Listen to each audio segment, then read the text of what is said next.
ينادي أمام حضراتكم محمد ريحان فليأتي إلى المنصة حول عنوان الحرية دورنا مع العلماء. الحمد لله رب العالمين، والصلاة والسلام على نبينا محمد صلى الله عليه وسلم وعلى آله وأصحابه أجمعين.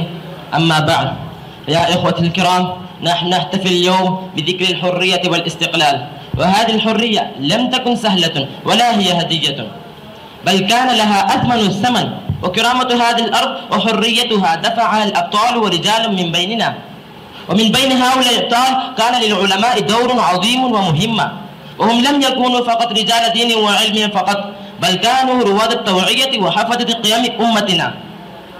وكان الأبطال يتحملون الصعوبات ويقاتلون بقلوب شجاع لتحقيق هذه النعمة. فتعالوا نذكر دور العلماء في الحرية. أولا، العلماء كانوا يواعظون الشعب بالأهمية الحرية والاستقلال، ويشجعونهم على الصبر والإصرار في ميسرة النظام. وثانيا كان لهم دور ديني وإخلاقي، وقد حفظوا وحدة الإخوة بين شعوب الناس، ونشروا رسالة المحبة والسلام.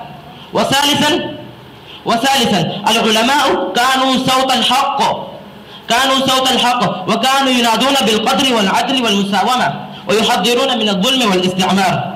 في الباكستان نشكر رجال العلم الذين كانوا شعلة نور وهدى للناس مثل مولا فضل الحق.